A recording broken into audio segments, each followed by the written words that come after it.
they got very silent when they came to understand that since January 22nd, 1973, far and away, the most dangerous neighborhood in the United States of America has been within the womb of American women. 1 in 4 of those who enter that neighborhood never come out alive.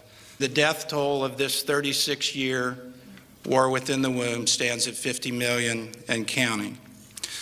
Within the heinous realm of man's inhumanity to man, the American abortion holocaust ranks near the top. Few times in human history have so many innocent lives been lost for any reason or cause, and yet we, the people, continue to slaughter our unborn at a rate of nearly 4,000 per day, all with the blessing of our government. My fellow Hoosier Americans, I think you are here today because you recognize that it ought not to be so.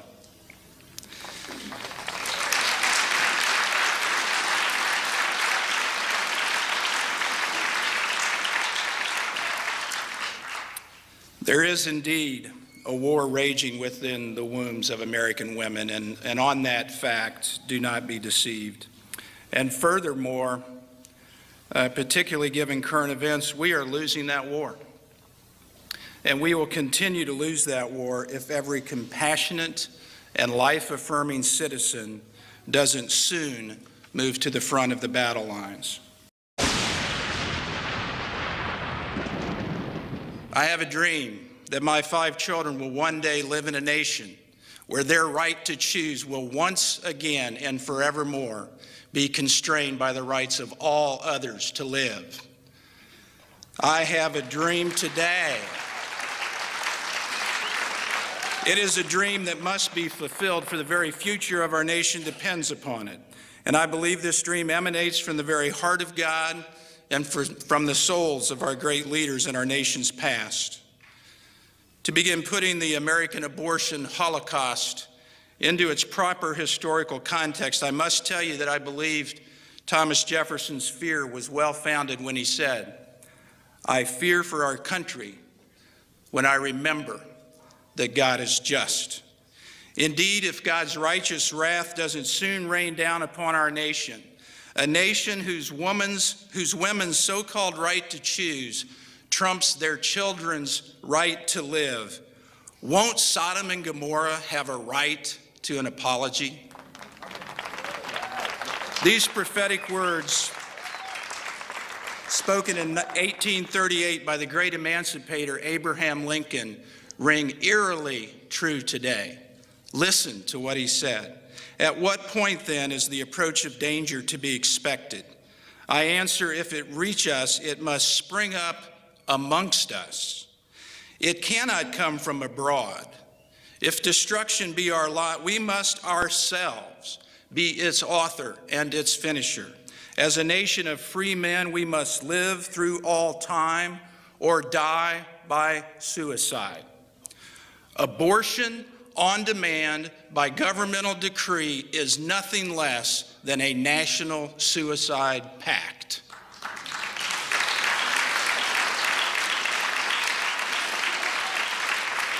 We are, in fact, doing to ourselves what no power on earth can do to us. Yet our obsession with ourselves has blinded us to the reality of our imminent self-destruction.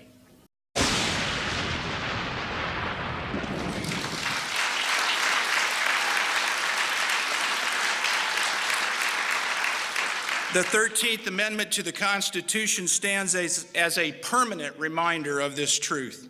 Just as African Americans have always been fully people, despite a time during which our government declared otherwise, so too are the defenseless unborn children within the wombs of American women. Upon this fundamental truth, the slavery and the abortion issues meet.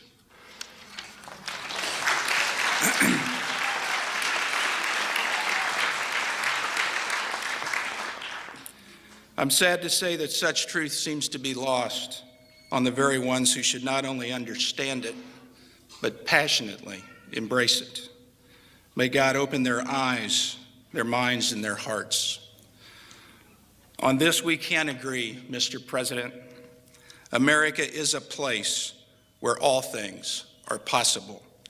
And so I implore every pro-life American to pray that we will once again have a pro-life president before the next election. Before the next election.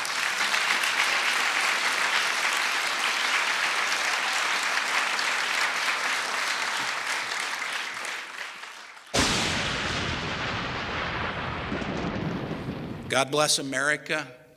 Oh, I pray that he will. But I don't believe that he will if we do not win the war within the womb. So,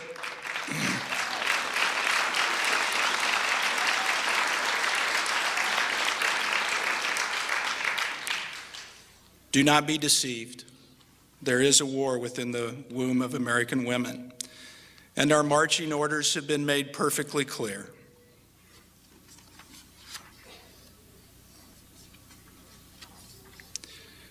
With your help, we can win this war. In fact, I believe that the state of Indiana has a very important role to play in the battle plan.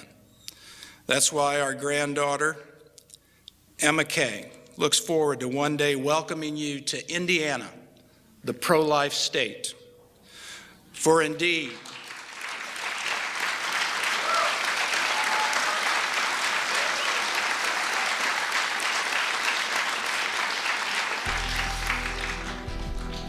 I have a dream.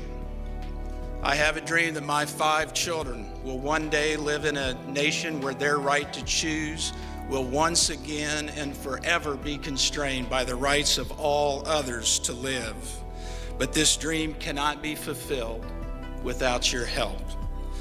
So please be informed, be inspired, and yes, even be incensed.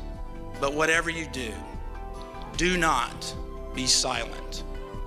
Thank you for enlisting.